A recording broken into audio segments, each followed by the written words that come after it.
tenho clientes que às vezes vai falar comigo, não, porque a sua mixologia, aí eu dou risada, eu falo, coquetelaria. Não, mas não é coquetelaria, né? Na verdade, é.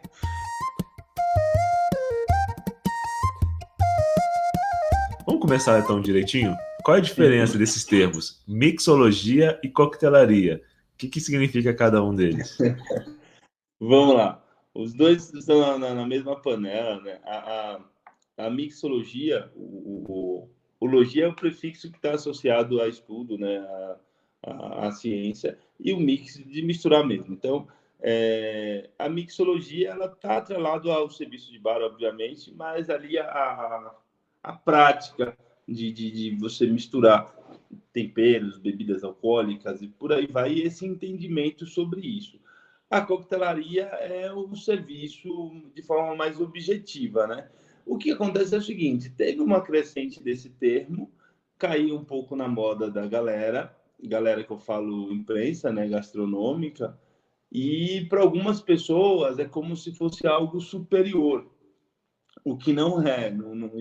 Você associar um termo, é que fulano faz mixologia, né? Como se fosse algo super premium, algo especial, e na verdade não. É um termo diferente, tem um certo contexto, um pouquinho mais rebuscado ali, para trazer um pouco essa. Um pouco não, trazer essa estrutura aí de ciência, de compreensão, que na prática não é bem isso que acontece com todos os profissionais que gostam de usar esse termo, mas está tudo permeando no mesmo lugar e não existe nenhum demérito entre coquetelaria, mixologia, mas existe uma fumaça no mercado, assim, que as pessoas meio que associam a mixologia a como se fosse uma coquetelaria avançada, sabe? Assim, que na verdade é uma coquetelaria executada por um profissional que tem um entendimento maior, mas não quer dizer que como é que fala, um estabelecimento faz mixologia e um estabelecimento faz coquetelaria. Tipo, não tem isso. Mas, óbvio, não dá para resolver isso num piscar de olhos. Tem muita gente que eu tenho clientes que às vezes vai falar comigo, não, porque a sua mixologia, aí eu dou risada, eu falo, coquetelaria. Não, mas não é coquetelaria, né? Na verdade é. Na verdade é. Mas sim, desde 2010 começou a surgir ali uma pauta ou outra, 11, 12, 13, quando o mixologista e tal. E aí, pegando, estendendo um pouquinho desse logia aí, existe, né, a função do profissional que atua nesse setor, que é o mixologista, né? Que é o mixologista? O mixologista, inclusive algumas marcas, desde 2010 por aí, já registraram profissionais como a marca Absolut, por exemplo, em 2009, 2010, teve o primeiro mixologista registrado mesmo em carteira no Brasil, né? Foi o saudoso Marcelo Vasconcelos. Com esse termo. Por quê? O trabalho do mixologista, se for levar ali ao pé da letra do termo, é desenvolver um conceito de serviço, obviamente uma carta de coquetéis também, mas uma dinâmica, um perfil de produto para determinada marca, um determinado grupo de restaurante, ou mesmo que seja um único bar, desde que a função dele seja voltada para trazer essa identidade, esse conceito do produto que vai ser servido. E não necessariamente ele precisa ficar frente ao balcão para entrega, para receber clientes, não necessariamente. E o bartender, que é o barman, enfim, que é barman, bartender é basicamente uma questão linguística, mas é uma questão idiomática, né? É basicamente isso, fora isso não tem nenhuma distinção. É o cara que trabalha no bar, que executa ali as receitas e, obviamente, ele também é o que se espera, né? Que tenha um entendimento sobre ingredientes e tudo mais. Então, fica uma coisa meio vaga, né? Porque quando eu gostei muito desse momento também, no meio da minha carreira ali, eu gostava, né? De levantar, eu quero ser mixologista e tal, faz parte, né? Idade e tudo mais. É. Mas a discussão era o mixologista é o cara que compreende dos ingredientes, suas composições físico-químicas e tal e tal. Gente, mas é de esperar que o bartender também compreenda isso. Então, tá tudo no mesmo lugar, assim. como é que fala? Minhas desculpas aos mais emocionados que gostam de valorizar o mixologista para ser algo uau, mas é a mesma coisa, entendeu? Porque a indústria ela não teve essa virada, né? Começou esse movimento, algumas marcas fizeram essa dinâmica de contratação. Ainda existe uma atuação ou outra, claro que existe, mas não é uma coisa que está crescendo. Hoje em dia está todo mundo querendo virar mixologista. Você olha nas bios de Instagram de bartender de, sei lá, de 6 meses de área, 1 ano de área, já está lá, tipo, mixologista e consultor, que é uma outra chavinha, ou seja, então a nossa área ela tem essa fragilidade também, né? Isso eu costumo, quando eu falo nesse assunto, eu costumo sempre associar uma fragilidade. Por quê?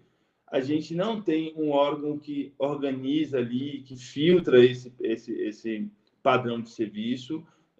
Tem um lado curioso, que é legal, eu acho isso bem interessante também, que como a gente não tem uma universidade, uma graduação, pós-graduação para o serviço de bar, então como que você molda a sua carreira, né?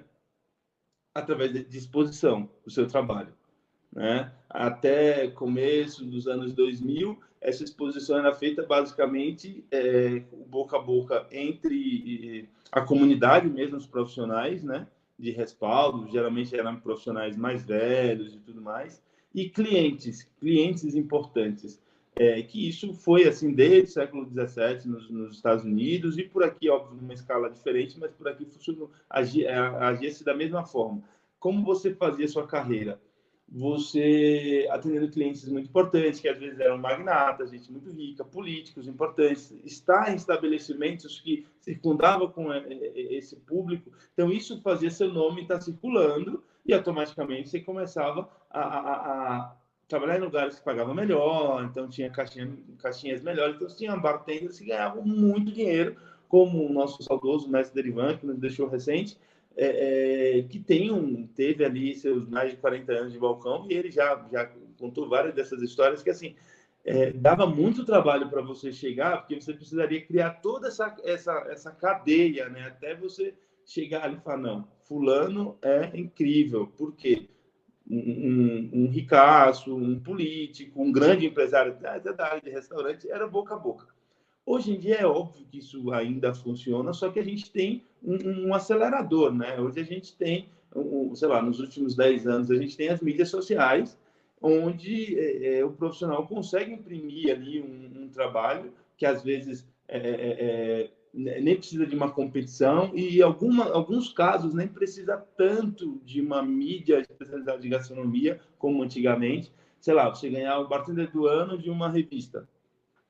Como você vai ganhar o bartender do ano de uma revista sem você se mostrar, né? E antigamente era o boca a boca, hoje em dia as mídias sociais. Só que hoje em dia você consegue também ser visto pela indústria. Aí quando eu chamo indústria, eu falo grandes companhias de marcas de bebidas alcoólicas, tá?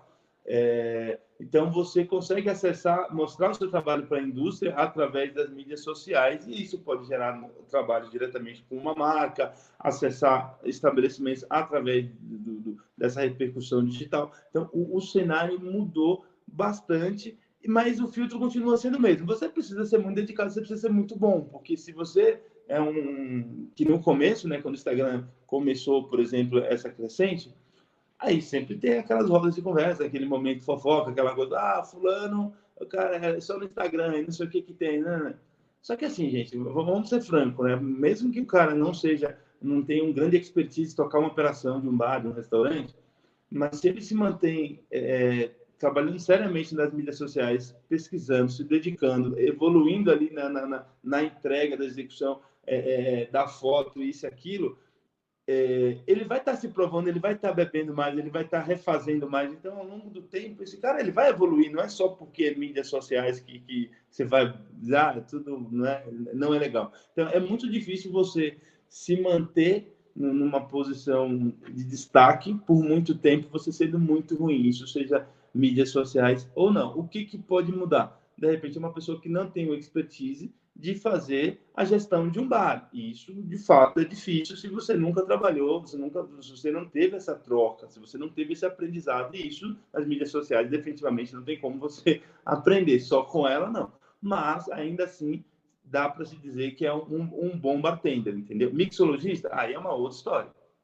Então, é importante defender isso. Mas no PEC tá todo mundo chamando todo mundo de mixologista, as bios de Instagram tá cheia.